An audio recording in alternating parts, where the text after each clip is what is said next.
बिस्मिल्लाहिर्रहमानिर्रहीम अस्सलाम वालेकुम। मैं हूं करामत मुगल और मेरे साथ हैं ईसा नकवी। नकवी साहब, इस वक्त एक ही खबर है जिस पर बहस हो रही है, हंगामा बरपा है, खलबली मची हुई है, और वो है नून लीग ने जो पार्टी टिकट जारी की है उस पर पार्टी के अंदर से भी आवाज़ें उठ रही हैं, खलबली मची हुई है सफ़ों में। ये जो हंगामा बरपा हुआ है, ये जायज़ है? देखें करामत मुगल साहब, जो टिकटों की तकसीम का मामला है, क्योंकि इस पर बहुत सारे लोग बात कर चुके हैं, हम्म।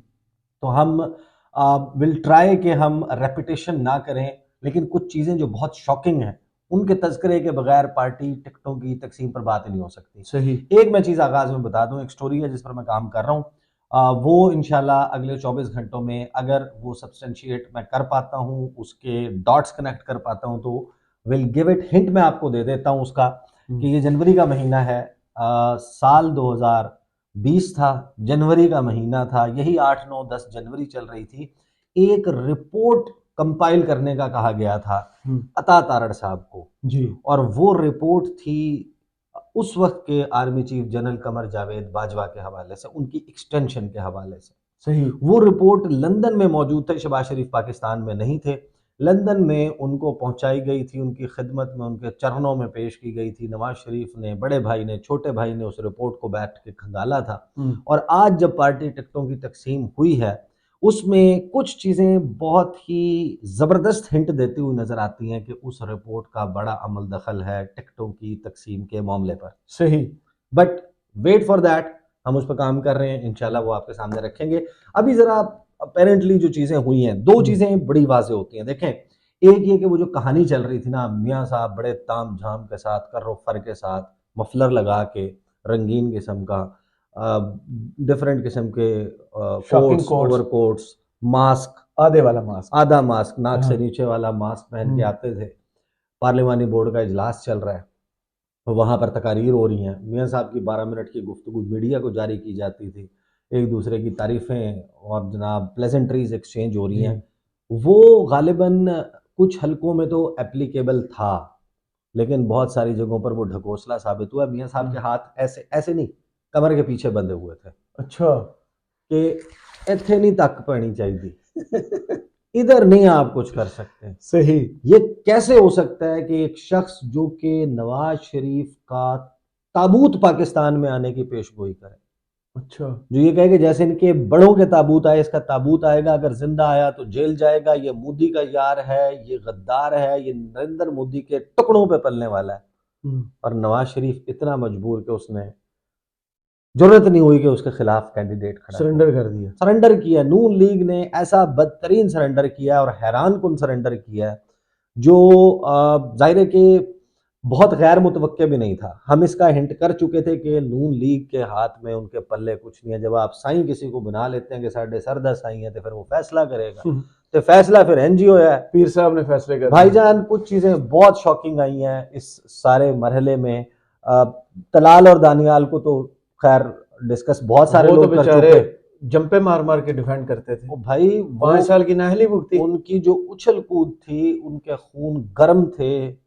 नून लीग की मोहब्बत में मियाँ साहब ने इस शदीद ठिठरती सर्दी के मौसम में आइस बकेट चैलेंज किया उनके साथ। धुंध में पीछे से डाल दिया। ठंडी बर्फीले पानी की बाल्टी आकर उनके ऊपर उलट दिया, ओहो। और इस शदीद सर्दी में उनके जो दिल के अरमा थे वो आंसुओं में बह गए। ओहो। अच्छा, एक दो चीजें और बड़ी इंटरेस्टिंग हुई है। 1 लाख पाउंड की शर्त कौन हारा है? अच्छा। कौन आया था लंदन से क्या अरमान लेके? वो क्या हुआ है फिर? जो पूरी रात है, कोई आपके राइट पे बैठा हुआ था, कोई मेरे लेफ्ट पे बैठा हुआ था, टेलीफोन कॉल्स बहुत चल मेहनत रही हुई थी, है इस रात में इस वीडियो के लिए। टेलीफोन कॉल्स चल रही थी, और लोग, आपको पता है, सिफारिशें भी ढूंढ रहे होते हैं। अभी हतमी नहीं है, कुछ चीजें तब्दील हो सकती हैं जी इसमें, बिल्कुल ऐसे ही है। और कुछ चीजें अभी आपको आने वाले वक्त में पता चलेगा किसी कि की पावर काम आ जाएगी, किसी के तरला काम आ जाएगा। किसी का फोन काम आ जाएगा, हाँ। किसी का पैसा काम आ जाएगा, किसी का कुछ और काम आ जाएगा। बात यह है कि उसके लिए एफर्ट होता रहा। नून लीग के जो लोग, जो जिनके नाम नहीं आए, वो आ, कल रात से मुसलसल फोन उनका जो है ना, यूँ समझें कि चार्जिंग केबल लगी हुई है, वो सॉकेट के साथ खड़े हुए हैं या पावर बैंक लगाया हुआ है, और टेलीफोन हो रहे हैं। बहुत सारे लोगों के फोन बंद हैं, अच्छा। फैसला साजों के। बिल्कुल। और व्हाट्सएप पे लास्ट सीन या तो दोपहर का है, या लास्ट सीन तो नहीं है, वो टिक ही एक अपेयर हो रहा है और कहीं पर ब्लू टिक के ऊपर उन्होंने उसका जवाब ही नहीं दिया। फोन कॉल्स के सिलसिले जारी रहे पूरी रात जी। और बहुत सारे लोग अपनी सिफारिशें करते फिर रहे थे नून लीग के कि हमारे साथ क्या हो गया, हमारे साथ हैंड हो गया। कुछ चीज़ें जो है ना वो हम ज़रा डिस्कस कर लेते हैं कि क्या मामला रहा। सही। देखें, NA-54 गुलाम सरवर खान, रावलपिंडी। ये चौधरी निसार वाला, जी। यहाँ पे सबसे पहले तो वो छोटी सीट के ऊपर हसन अयूब हमारे कॉलीग रहे, नौरीन उनके, वाले। हाँ, उनके बड़े भाई मोहसिन अयूब, उनका टिकट वहाँ पर अभी कोई टिकट नहीं दिया, नहीं दिया। नहीं, फहरिस्त जारी कर दी है, साइन शुदा है, हतमी समझी जाए, लिहाजा जब तक कि इसको काट के कोई नया फैसला करके नहीं किया जाता। वो नौरीन के साथ बैठ के रो रहे होंगे। बहरहाल वो देखें, वो फैसला जो है बड़ा लग रहा था कि ये तो लेकिन बहुत कन्फर्म है, मेहनत की थी हमारे वो दोस्त नहीं ने। हुआ। वहाँ पर मैं आपको सुनवा देता हूँ, गुलाम सरवर खान साहब जो हैं उन्होंने मियाँ साहब के हवाले से क्या कहा था और उसके बावजूद उनके मुकाबले में टिकट कैंडिडेट अपना टिकट जारी ना करना, कैंडिडेट खड़ा करने की जुर्रत ना करना, ये भी बड़ा हौसले का काम है। सही। बड़े हौसले का काम है। सुनेंगे क्या फरमाते हैं। साहब आप तो पाकिस्तान आ रहे हैं, क्या समझते हैं वो आएंगे या सिर्फ अपने वर्करों को तसल्ली दे रहे हैं? आएंगे तो सीधे जेल में जाएंगे, तो मेरा नहीं ख्याल कि वो आए। हाँ, ताबूत में आ सकते हैं, जिस तरह उनके बड़ों के ताबूत आए आ सकते हैं। जिंदा अगर वो आए तो सीधे जेल जाएंगे, क्योंकि सुप्रीम कोर्ट ऑफ पाकिस्तान ने उन्हें मियां साहब आप ये फरमाया उन्होंने कि ताबूत में आएंगे, जिंदा नहीं आएंगे, जिंदा आए तो जेल जाएंगे, जैसे ऐसे आएंगे ताबूत में जैसे उनके बड़ों के ताबूत आते हैं। और मियां साहब ने इनके खिलाफ कैंडिडेट नहीं खड़ा किया। अच्छा, इनके हल्के का फीडबैक भी ये आ रहा है, वो कह रहे हैं कि हम जो नून लीग के लोग हैं कि हम चौधरी निसार को वोट डालेंगे अगर नून लीग का अपना कैंडिडेट नहीं होगा। तो ये हल्का बड़ा डिफरेंट किस्म का जो होगा, इसके रिजल्ट्स भी बड़े डिफरेंट किस्म के होंगे। मैं मोदी वाला इसका शॉर्ट सुनवा दूं, फिर मैं आपको बताता हूं कि वहां पर उस हल्के में जो बैरिस्टर अकील हैं या जो दीगर लोग हैं वो क्या इस वक्त कर रहे हैं और पार्टी बचाने के लिए किस किस्म के वीडियो पैगाम जारी हो रहे हैं। ये जरा सुने सरवर साहब क्या कहते हैं, जरा सुन लीजिए। MLN के लोग जो कि भारी तादाद में नवाज शरीफ के इस बयानिए के साथ इख्तलाफ कर रहे हैं, मरियम के इस बयानिए के साथ इख्तलाफ कर रहे हैं, वो समझते हैं कि उनका ये बयानिया मोदी का बयानिया है, राह का दिया हुआ एजेंडा है। आप भी इत्तेफाक करते हैं सर कि भारतीय एजेंडा है? यकीनन मैं तो 100% इत्तेफाक करता हूँ। अब तो वो खुल के सामने आ गया ना बयानिए के बाद कि वो मोदी का यार है, हिंदुस्तान का यार है, उसके टुकड़ों पे पलने वाला जमीयत उलमा इस्लाम को और मुस्लिम लीग को, वो उसके टुकड़ों पे पलने वाला, ये गुफ्तगू फरमा रहे हैं सरवर साहब। और इनके खिलाफ कैंडिडेट खड़ा नहीं किया। बैरिस्टर अकील मलिक जो हैं, जो खुद उम्मीदवार थे कि वो टिकट पे नून लीग के इलेक्शन लड़ेंगे, उन्होंने हंगामी तौर पर लेट नाइट एक वीडियो बयान जारी किया, वो जरा सुन लीजिए उन्होंने क्या फरमाया। रहीम, मैं वाइस प्रेसिडेंट और मेंबरान कंटोनमेंट बोर्ड बार टेक्सला, चेयरमैन और मेंबरान बल्दिया टेक्सला, यूनियन काउंसिल के चेयरमैन, वाइस चेयरमैन और पार्टी के तमाम जिम्मेदारान, अहदेदारान और कारकुनान, आप सबका तहे दिल से मशकूर ममनून हूँ, जिन्होंने इलेक्ट्रॉनिक और सोशल मीडिया और IPP के साथ सीट एडजस्टमेंट की खबरों के हवाले से अपने जज्बात का इजहार किया। मुझे अपनी पार्टी की आदत पर मुकम्मल यकीन है कि ज़मीनी हक़ाइक़ को मद्देनजर रखते हुए पार्टी अपना फैसला करेगी। मैं पार्टी के तमाम वर्कर्स के जज्बात को सलाम पेश करता हूँ और यकीन दिलाता हूँ कि पार्टी के तमाम कारकुनान के जज्बात की पासदारी करूंगा। माजी करीब में बदतरीन हालात में भी ज़िमनी इंतखाबात में पाकिस्तान मुस्लिम लीग नून और कायदे मोहतरम मियां मोहम्मद नवाज शरीफ साहब की इज्जत और वक़ार के लिए पार्टी परचम को बुलंद रखा और आइंदा भी इंशाअल्लाह पाकिस्तान मुस्लिम लीग नून के कारकुनान के जज्बात को मद्देनजर रखते हुए बाहमी मुशावरत के बाद आपके जज्बात, आपकी ख्वाहिशात का एहतराम करते हुए फैसला किया जाएगा। लिहाजा आप सबसे गुजारिश है कि पार्टी के बाज़ाब्ता फैसले तक किसी भी जज्बाती फैसले से इज्तनाब करें और पार्टी झंडे के नीचे मुत्तहिद रहें।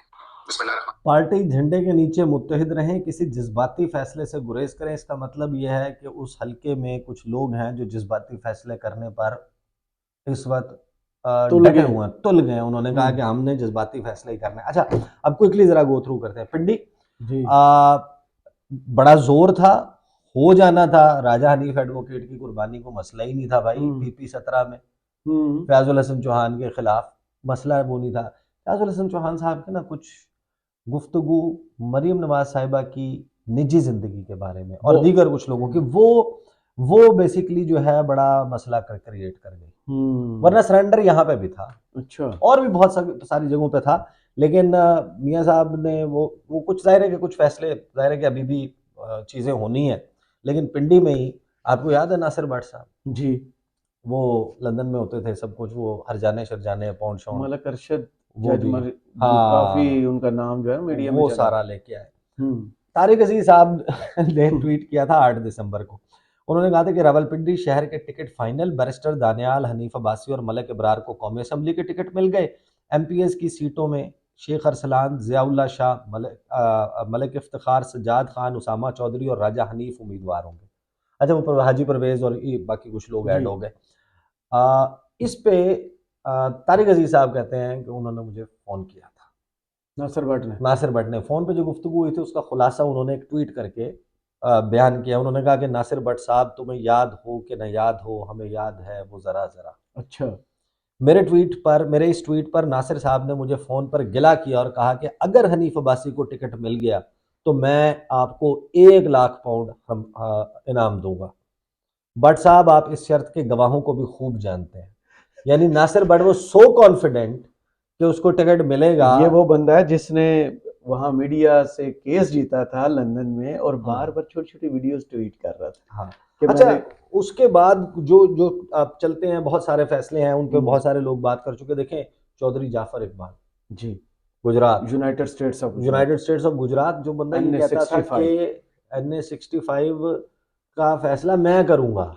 मैं यहाँ पर इस हल्के में मैं नवाज गुजरात में शरीफ हूँ। नवाज शरीफ हूँ, मैं टिकट मांगूंगा नहीं, टिकट तकसीम अच्छा, करूंगा। एक बात बताऊं, बहुत ही यानी कि जो मुखलिस मैं जो उन्हें पर्सनल जानता हूँ। लोग हैं ना उनकी पार्टी के साथ, हम्म। वो उनमें से एक है।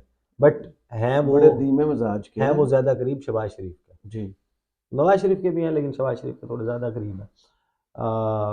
हमारे कॉलीग हैं, उनके कज़न भी हैं, वो भी चलता। लेकिन वहाँ पर जो टिकट दिया है वो काफ लीग के टिकट पे 2 मरतबा इलेक्शन हारने वाले सिद्धू साहब जो है, जिनके बारे में भी ये चल रहा है कि वो गालिबन किसी बहुत ही बड़ी शख्सियत के भाई जी, हैं, बिल्कुल ऐसे ही है। एयरफोर्स की एक सबसे आला शख्सियत के भाई हैं। बिल्कुल। तो वहाँ पर दे दिया टिकट।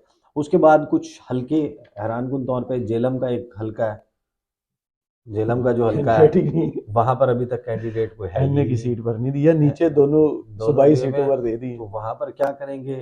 फिर उसके बाद दानियाल अजीज को जो टिकट नहीं दिया, तो दानियाल अजीज ने तो बगावत कर दी। उन्होंने कहा ऐसी तैसी करा गया, मैं तो जनाब मैं इलेक्शन लड़ूंगा और मेरी बेगम महनाज भी इलेक्शन लड़ेंगी। तो वहाँ पर वो कहते हैं कि महंगाई के खिलाफ, ये महंगाई के जिम्मेदार है ये एहसन इकबाल, इसने अगर फैसले करने हैं, ये सब कुछ होना है। हो सकता है कि हम कुछ चीज़ें मिस आउट भी कर जाएं। बहरहाल तलाल चौधरी के हल्के में इंटरेस्टिंगली वहाँ कैंडिडेट ही नहीं दिया। यानी ये था ना कि या तो नवाब शेर वसीर को दे देते, 96, हाँ। या तो नवाब शेर वसीर को दे देते या तलाल चौधरी को दे देते। एग्जैक्टली उनकी क्या स्ट्रेटजी होगी ये अभी पता चल जाएगा। लाहौर कुछ का अभी वक्त तक अनाउंस नहीं किया, कुछ जो वक्त सबसे हैरान कौन है। हाँ, लाहौर का अनाउंस नहीं किया क्योंकि लाहौर में अलीम खान और ओन चौधरी के भाई बहुत सारे लोग नजरें गाड़ के बैठे हुए हैं। NA 117 पे गालिबन अलीम खान का हो जी। जाएगा।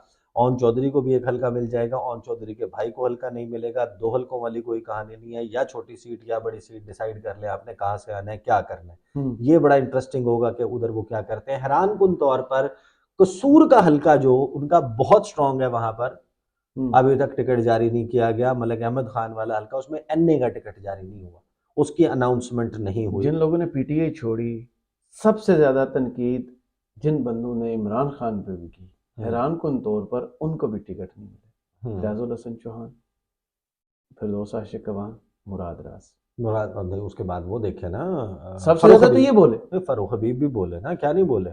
फरूख हबीब के लिए भी कोई वो नहीं हुआ, वहां पर भी उनके कैंडिडेट्स आ चुके हैं।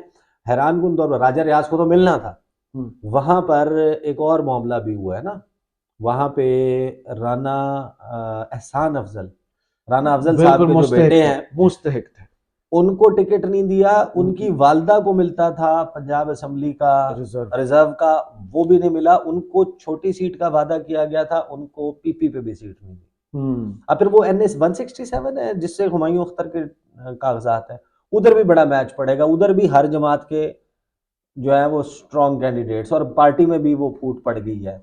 रजब बलोच वाला, आयशा रजब बलोच, और इन लोगों का जो हल्का है तांदलियां वाला, वो NA 97 या 98 बनेगा मेरे ख्याल में, 167 नहीं। अच्छा नहीं, सॉरी, हाँ, फैसलाबाद नहीं, का है ना, तो ये 96 96 से मैं कंफ्यूज 97 है मेरा। हाँ, वो वहां पर वो जो तांदलिया वाला का जी। जो है वो बड़ा दिलचस्प है। सरगोदा के कुछ फैसले बड़े दिलचस्प है, उनको जरा होल्ड कर लेते हैं आगे डिस्कस करने के लिए। उसके अलावा हुमैर, गुजरात में देखें काफली के साथ इन्होंने कहा था 2 सीटों पर हम सीट एडजस्टमेंट हाँ, करेंगे, एक में अपना कैंडिडेट खड़ा कर दिए, एक में शुजात साहब ने अपने बेटे को हाँ, टिकट दे दिए अच्छा, और अपने दोनों भतीजे जिन्होंने इमरान खान के खिलाफ भी प्रेस कॉन्फ्रेंस की थी, हुसैन लाई, मूसा लाई, दोनों को भूलिए। हाँ, दोनों के वो नहीं हुई, गुजरात में ये हुआ है। गुजरात की क्योंकि मुझे हाँ, थोड़ा सा हाँ, इंटरेस्ट ज्यादा है हाँ, तो थोड़ा सा टाइम दे सर दें। गुजरात के जलालपुर जट्टा में जो सानहा जलालपुर जट्टा हुआ था, हाँ, वो हुआ था अली बड़ाइच की वजह से। हाँ, एमपीए के कैंडिडेट जो के आबद रजा कोटला के साथ थे नीचे, उनको टिकट नहीं दिया कि तुमने ये सानहा करवाया था, उनके मुकाबले में मेजर मोइन नवाज साहब को टिकट दे दिए। मेजर जनरल रिटायर वो अरे एक दफा तो एमपीए के इलेक्शन मैं जीते वैसे हुए ही हैं। कह रहा हूँ यार, छोड़ नहीं देना नहीं एमपीए के वो ना। इलेक्शन जीते हुए। अच्छा, मियाँवाली में जो इमरान खान का स्ट्रॉन्ग होल्ड है, गढ़ है, आबाई हल्के हैं 89 और 90, जी वो न्याजी साहब वाला अमजद न्याजी तो नहीं लड़ रहे, उनका तो वो वो नहीं बहुत हो गया। शदीद बीमार हैं। वहां पे जो टिकट है वो शादी खेल साहब को दी है और हुमैर हमीद रोखड़ी, जी हुमैर हमीद रोखड़ी को दी है। तो ये आप देख लेंगे इसका आगे क्या, इसका नताइज क्या आएंगे इसमें। वो झंग में जो है वो फैसल साले हयात। अच्छा, दिलचस्प बात ये है कि झंग का एक हल्का इन्होंने मिस भी किया हुआ, उस पर भी क्या करना है ये नहीं पता। शेख याकूब वो आते हैं, जिनको एक टिकट दिया है वो डिसाइड करेंगे। शेख याकूब आते हैं, फैसल साले हयात डिसाइड करते हैं कि ये हमारा होगा कैंडिडेट। लेकिन फैसल साले हयात फिल वक्त एक शाहजीवना की जो जी उनकी गद्दी है वहां पर से वो एनए की सीट पे भी हैं और पीपी की सीट पे भी हैं। लेकिन ये अब आगे उसका क्या फैसला होता है वो बड़ा दिलचस्प होगा। लोधरा का मामला चल रहा था, लोधरा में उन्होंने सदीक बलोच और कांजू टिकट्स अब्दुलरहमान कांजू को दे दिए टिकट्स। और पत्थरकार जहांगीर दिए। तरीन के लिए उन्होंने नहीं, मुल्तान के 2 हल्के छोड़े हैं, अच्छा इससे लेकिन लड़े या उससे लड़े। हाँ पेपर तो गालिबन उन्होंने 51 और 52, हाँ, 151 एक से और सबमिट करवाए उन्होंने पेपर। 151 और 152 वहां पे कर दिए हैं। और फिर रहीम यार खान का एक हल्का छोड़ा हुआ है और एक हल्का बहावलपुर का छोड़ा हुआ है। वो हल्के हैं, एक तो बनता है चीमा साहब का, तारिक बशीर चीमा, तारिक बशीर चीमा का हल्का बनता शरकपुर है। वाला। अच्छा, फिर ये भी इंटरेस्टिंग होगा कि जो बाकी फिरदौस आशिक अमान का हल्का है वहां पर वो तो बगावत कर चुकी है। वो बगावत कर चुकी हैं। लेकिन दिलचस्प बात यह है कि भाई वो तो जो आईपीपी की लिस्ट है उसमें नंबर 2 पे, रिजर्व सीट्स में नंबर 2 पे हैं फिरदौस आशिक अमान, नंबर 1 पे मुनज़्ज़ा हसन है, मुनज़्ज़ा हाँ। नंबर 2 के ऊपर फिरदौस आशिक अमान है और नंबर 3 पे मेरे ज़हन से नाम निकल गया, नंबर अंदलीब अब्बास को नहीं दिया। नहीं, अंदलीब अब्बास नहीं, नंबर जो उनकी लिस्ट है उसमें गालिबन 3rd नंबर के वो ऊपर बुखारी साहब बनाओ, वो भी बड़ी नहीं, अब मुझे नाम जी ज़हन में नहीं आ रहा तो उसको वो कर देते हैं। लिया में औलख साहब इलेक्शन लड़ेंगे, सकलैन बुखारी इलेक्शन लड़ेंगे। उसके अलावा जो है वो साहबजादा फैजुल हसन जी वो लड़ेंगे। लिया मीर बादशाह किसरानी की अगर किसी ने गालियां सुनी हो ना, जो नून लीग को देते थे, वो सराइकी में थी और बड़ी प्योर सराइकी में थी, वो आपको समझ है। हाँ उन्हें वो मैं तो दोहरा तो नहीं सकता। नहीं नहीं वैसे मुझे जिस किस्म की गालियां और जिन जानवरों से तशबीहात वो दिया करते थे ना, वो उनको नून लीग ने दे दिया टिकट, उनको दिया है उस पे पंजाब की प्रोविंशियल सीट का। और गालिबन उनकी बातें बताया जा रहा है कि जो उनकी ज़ौजा हैं उनको भी टिकट दिया गया है और वो टिकट जो है वो कौमी असम्बली का दिया गया है, वो भी जो है वो मखसूस नशिस्तों के ऊपर। तो बड़ा इंटरेस्टिंग। फिर अलीपुर, मुजफ्फरगढ़ में भी उन्होंने बासत बुखारी साहब, हाँ बासित बुखारी, गोपांग ग्रुप, सरदार आशिक गोपांग और उनका जो ग्रुप है वो बड़ा स्ट्रॉन्ग है, वहाँ के लोगों को दिया है। वहाँ पर सुल्तान बुखारी साहब हैं, उनको टिकट दिया है अलीपुर उस जगह से। उसके अलावा और भी बड़े इंटरेस्टिंग डिसीजंस हैं डीजी खान के हवाले से कि वहाँ पर क्या होता है, कौन लड़ता है, कैसे पीटीआई वहाँ पर क्या करती है। लेकिन आपने देखा साउथ पंजाब ने कैसे 2022 में रिएक्ट किया। बहुत सारी ऐसी चीज़ें हैं जिनके ऊपर मजीद अभी तहें उतरेंगी प्याज की तो, और अभी कुछ होना है। अभी तो हाँ, लाहौर का कजिया आंसू भी निकलेंगे तहे उतरने के बाद और कलर भी नजर आएगा। अभी तो पता चलेगा कि वो जो NA 121 है हाँ। वहाँ पर क्या होता है, बॉक्सिंग रिंग बना जो शेख रोहेल असगर हैं उनका और अयाज अयाज सादिक साहब का फाइनली टिकट किसको दिया जाता है, क्या मेरी आज़ाद प्रेडिक्शन है रोहेल। हाँ रोहेल असगर को टिकट मिल जी। जाएगा। मेरा भी ख्याल यही है कि उनकी जो गुफ्तगू में गुरेज था जो उन्होंने मैं मैं वसीम आज़ाद बदाम, चला जाऊंगा। लेकिन नहीं उन्होंने ये तो रिपोर्ट हुआ था ना, जी जो है दुरुस्त भी बहुत मल्टीपल सोर्सेज ने जी। कंफर्म किया, लेकिन जो उनकी ऑन द रिकॉर्ड गुफ्तगू है वसीम बदामी के साथ शो में, उसमें उनकी गुफ्तगू में पार्टी के लिए और मियाँ साहब के लिए जिस कदर गुरेज मौजूद था, उससे लगता ही है कि अभी वो एक्सपेक्ट कर रहे हैं कि फैसला उनके हक में आ सही जाएगा। सही। But depends. अच्छा एक चीज़ पता चली कि जनाब उनको इसी रात के दौरान पता चली कि याद सादिक साहब को कहा गया कि 3 हल्के हैं, डिसाइड करें इन 3 में से किस पे लड़ना है। अच्छा अगर आपने इन 3 पे एनए पे नहीं लड़ना, बताएं पीपी पे किस पे लड़ना है। अगर आपने एनए पे भी यानी कि नेशनल असेंबली का हल्का भी नहीं और लड़ना, सूबाई पे भी पंजाब नहीं। प्रोविंशियल भी नहीं लड़ना, सेनेट का इलेक्शन आ रहा है, जैसे ये होगा फौरन सेनेट का इलेक्शन होगा, आप सेनेट में आ जाए 6 साल के लिए।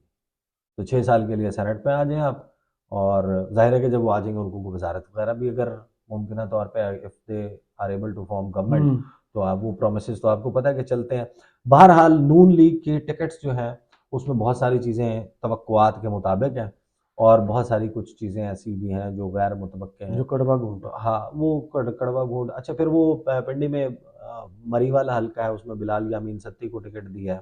वो गालिबन मेरी अंडरस्टैंडिंग ये है कि जो छोटी सीट के ऊपर अगर उसको दिया है वो कर्नल यामीन सत्ती, कर्नल यामीन सत्ती के बेटे हैं। कर्नल यामीन सत्ती 88 वाले इलेक्शन में जो नवाज शरीफ की काबीना थी उसका हिस्सा थे, कैबिनेट मिनिस्टर थे। ये गालिब जो पंजाब काबीना थी उसमें जो है वो मिनिस्टर रहे हैं। उनका वो शाहिद खाकान अब्बासी के साथ बड़ा अच्छा ताल्लुक है जी। अब शाहिद खाकान अब्बासी के हवाले से इतला आ रही है कि वो किसी ग्रुप को बैक करने लगे हैं, वो पैनल देने लगे हैं, फ्रंट पे आके देते हैं, बैक साइड पे बैक एंड पे रह के करते हैं, क्योंकि वो बिलाल उनके साथ करीब थे। तो वहाँ पे होता ये था कि जो राजा साहब हैं जी। उनके बेटे को टिकट मिला करता था, खुरम गालिबन नाम है राजा जफरुल हक साहब के बेटे का, जैन से इतने नाम मिक्सअप हो रहे हैं। वहाँ पर जो है वो मेहनत ज़्यादा कर ली है। हाँ ये फैसला हो गया। फिर राजा जावेद इखलास जी। एज एक्सपेक्टेड, उसके बाद शौकत अजीज़ भट्टी एज एक्सपेक्टेड कि उनका हो जाएगा। उनके भी वैसे बड़े फ्लिप फ्लॉप्स हैं, उनका कोई वो पुराना एक जाली डिग्री वाला केस वगैरह वो भी था। बट अगेन वहाँ पर उन्होंने जो इलेक्टेबल्स और बहुत सारी चीज़ें, अलबत्ता कुछ सर्वेज बहुत सारी चीज़ें हुई हैं, और मियाँ साहब के को बहुत ज़्यादा इंडिपेंडेंट फैसले नहीं थे, वरना आपको हो सकता है कि जो जितनी ये बहस और मारामारी चल रही है इस वक्त नून लीग में, ये होती हुई नजर ना आती। सही। बहुत शुक्रिया ईसा नकवी, आपके तजिए का कमेंट्स बॉक्स में ज़रूर बताइएगा। वीडियो आपको कैसी लगी। इजाज़त दीजिए। अल्लाह अल्लाह हाफिज़। हाफिज़।